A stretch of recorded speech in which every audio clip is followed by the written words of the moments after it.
You need water? Here you go. This one's not been open. My 42nd one. That was a good Super Bowl Sunday. Good start to it anyway. Loved the first half of that game.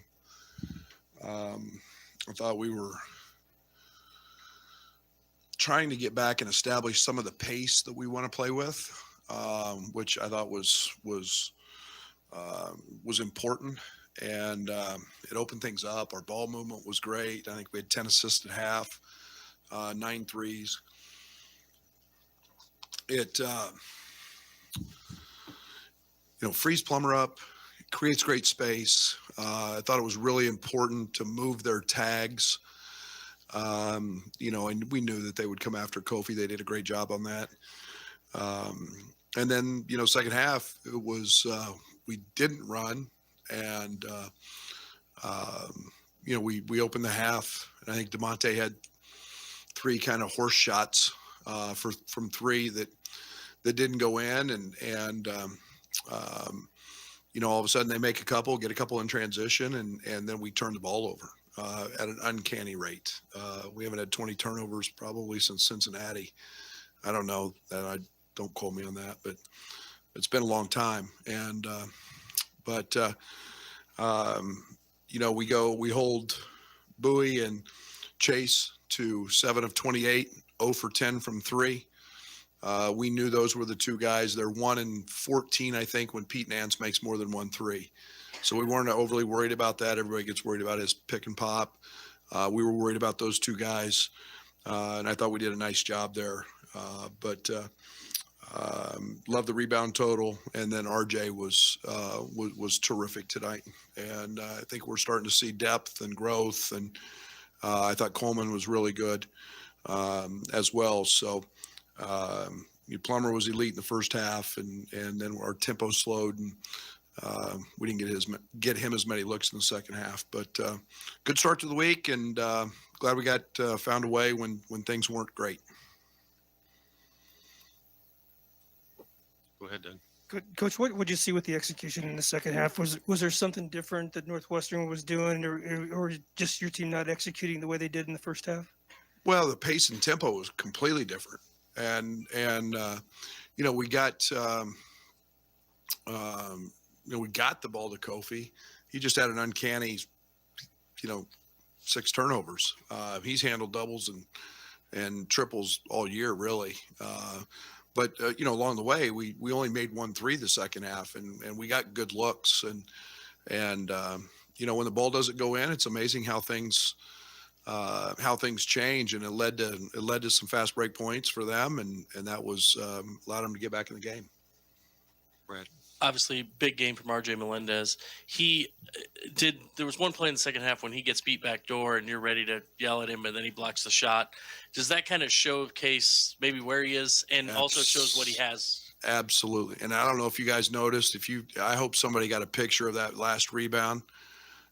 Wow. He's gained 20 pounds since he's been here. And he's a great competitor. He's just had to learn how to play at this level and understand the physicality. I mean, he gets beat on a simple flex cut, which we covered in scouting report mistake, but he doesn't quit on it and just goes and blocks his shot. And it's nice to have guys who have that ability to go do that. And a lot of guys can get beat, but they can't recover. And RJ's got those gifts. Jeremy. Brett, as you say, Kofi never has a bad day, but it was rare to see him flustered at a time tonight, and then he bounces back. How do you guys prepare him, or how does he handle the physicality he gets, the attention he gets every night? Tonight was as bad as I've seen Kofi, and as flustered. Kofi was showing us his arms at halftime, and said he's getting his jersey tugged, and Kofi never shows emotion, and we all know he's the most fouled player in America. If they truly wanted to call a foul every trip, they probably could. But we'll talk about that tomorrow. He can't get flustered like that. But then they're late in the game, last 8 minutes, he just was no, my ball, and carried us home down the stretch. But they sent the farm to him, and he just had some uncanny turnovers that he usually doesn't have, no matter if there's 2 or 3 guys. But he was flustered tonight. Troy. Yeah, Brad, to kind of follow up on that, I know you can't comment specifically on the officiating tonight, but in general, in your discussions with the officiating and on how difficult, because you've said so that he's one of the most difficult players to officiate in this game right now. What their challenges have been in officiating him? Yeah, one of the officials told me tonight they could call a foul every trip. How do you respond to that? I mean, so you're going to pick and choose? There's one play. I mean, there's 2 hands straight in his back. And I'm not trying to nitpick on this crew. This is a really good crew. I take these guys every night, but I get it. He is hard to officiate, but at the expense of, breaking his arms and cracking his wrist and bleeding. I mean, so I better be quiet. Alec. Brad, a couple of the players, and RJ included, said that his athleticism is something that others on the team don't have. How special is his athleticism and important to you guys as a team? Yeah, and it's only going to get better as he gets stronger. That's why when we recruit him, he's different than Pods. He's different than Luke, his athleticism. The move he made in the Purdue game, we just drove it baseline and hit a pull-up jump shot. And the block, those things are really important. And when I tell you he's going to be a star in this league, he's going to be a star in this league. And he's playing himself into a pretty good opportunity right now. Joey. Did you think, it seems like these last 2 games, it's been a pretty fast upward trajectory for him on the court. Did you think once he gets out there and once that light turns on, it was going to happen? And it's about maybe a time you thought that could be happening? No, I never know when the switch is. He'd been practicing really good. He'd been giving our guys problems in practice. And, most of the time he runs on the scout team and he's the other guys, best wing player or whatever. And he's just giving us problems. And I'm like, he might be ready. And he's so instinctive and everything's natural and easy for him. His IQ is really high. And then what's matched that now, which wasn't early, is now he's putting in the time. Now the work ethic is creeping into that, and we're seeing a really confident young guy. In the way back to the left. Coach, you're atop the Big Ten standings. You have 6 more games left in the regular season. Do you feel like you're going to have some extra pressure to maybe finish out the season strong? One game at a time. I think I've been here before. I don't think it's Purdue won by 1. Every game in this league is so hard. It's what Chris and I talked about before the game. This league is just this was one of the hottest teams in the league. This team, Northwestern, is going to beat some people down the stretch. That team's playing really, really hard. And, I don't ever look at it like that. We're just literally taking it one game at a time. We got 3 weeks left, and the next one's at Rutgers. And, it's to look forward to anything. We'll tally them up at the end and see where we're at. Doug. Coach, do you think this could be a turning point for Coleman Hawkins? He didn't score, but he was a plus 17 in the plus minus. Seems like he had more confidence today. He was great yesterday. We made him be Nance.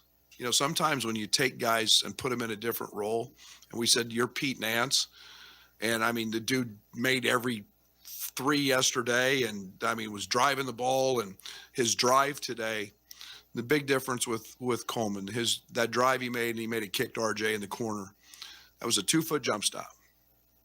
Early in the year when he was starting and playing, that would have been a 1-foot, probably charge or throw it out of bounds play because he would have been out of control.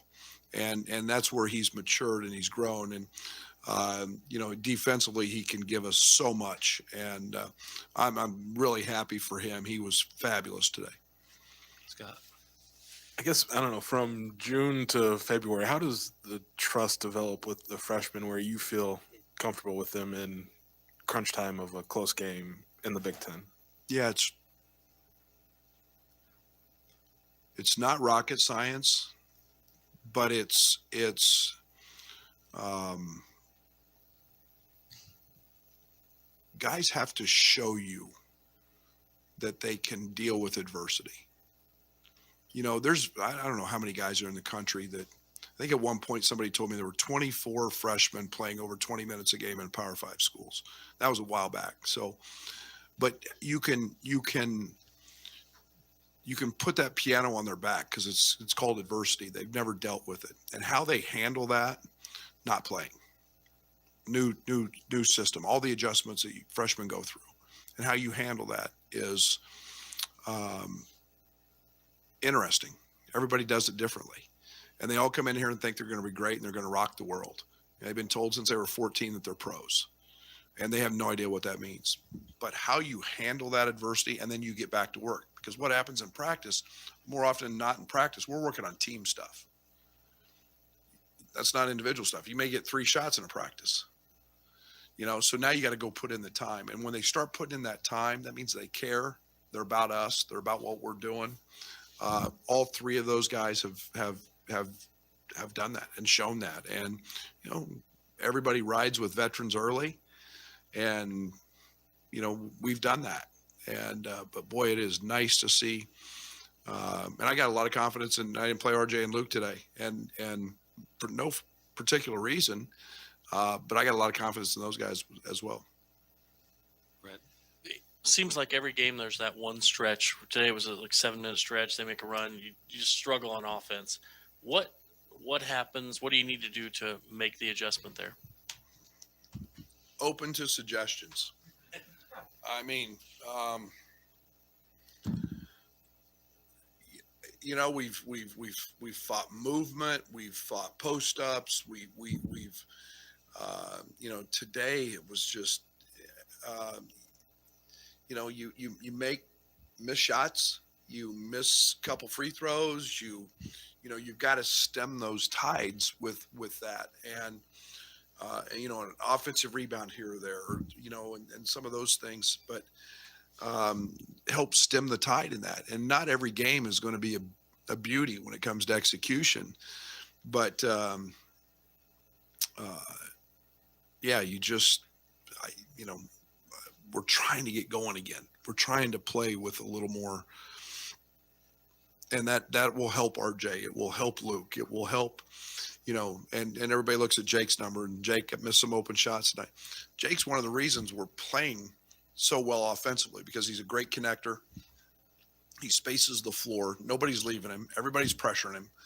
And it's great. And because he's a really good passer. And I trust Jacob Grandison a lot. And so it's, I wish I had the answer. I wish I'd sure as the hell get it solved, but it's making a play, making a shot sometimes can flip all of that. Rob? Violating your 1 day at a time rule, but RJ and Fonz were talking about speaking in Spanish and how that helps them on the court. The Caribbean has been so good to you. Long term, do you hope to recruit that still? Yes. And yes. They have tremendous pride, spirit, passion. Yes. Yeah. Brad, you talk about culture a lot. How long does it take a guy like Trent to realize, well, I only had 7 points tonight, but Bowie went 3 of 13, so I did well. Like I contributed, and Coleman Hawkins doesn't score, but he contributed. And how long does that take for them to kind of get it? I hope pretty quickly, because that's what we talk about. And I don't want, you know, it's one of the, be honest, it's one of the big challenges with Fonz. You know, everything he's attributed his all of his success to how many baskets he makes. And you know, we're fighting that. We're, you know, that's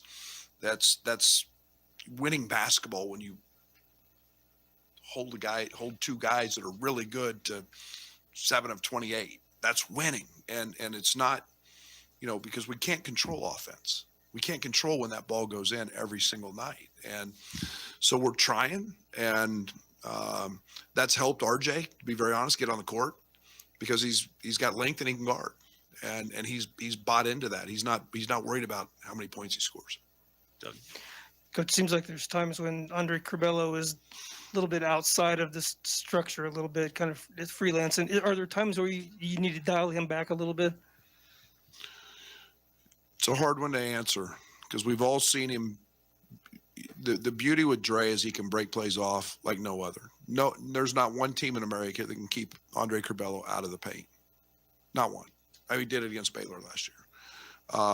And he's trying so hard to find a little rhythm and to find his pace. And yesterday, he playing his butt off in practice, literally having his best practice of the year, and he rolls his ankle.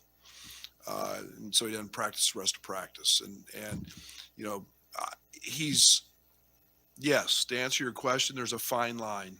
And yet you've got to understand he's going to make one or two turnovers because of what he's going to try and what he's capable of doing. But we need him to be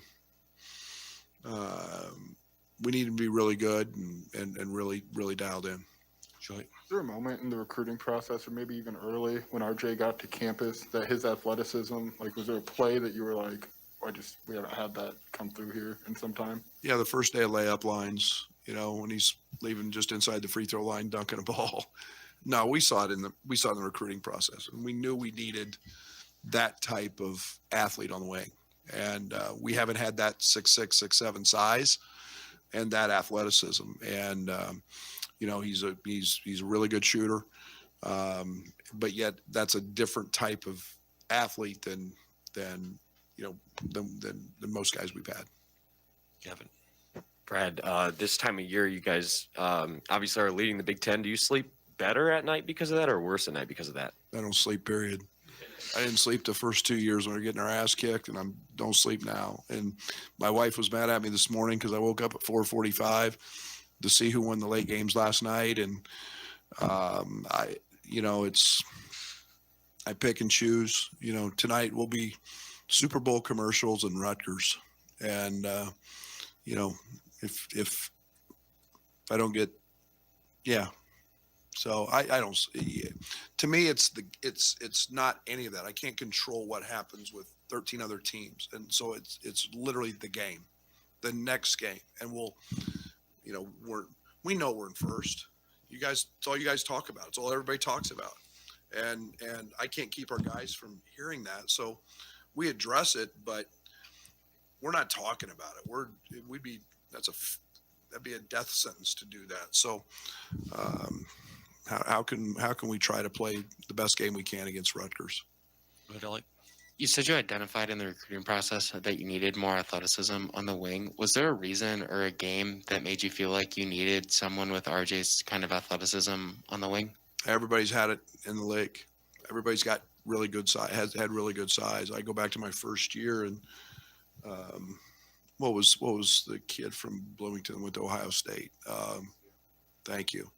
6'9" on the wing. And we're out there with 6'2" guys trying to guard him. And you go through, and we've been really blessed because DeMonte's got unbelievable length and unbelievable strength, and he's been able to guard some of those guys. But it's just an area we needed to get an emphasis and continue to grow and change and try to find 6'6", 6'7" guys. All right. Thank you, Coach. Enjoy the Super Bowl, or at least the commercials. Thanks, Coach.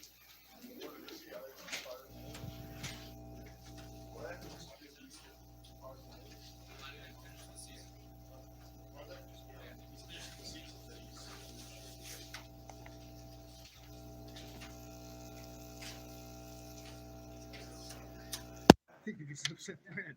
I think you're just really upset Brad. Did Derek tell him to not comment on it?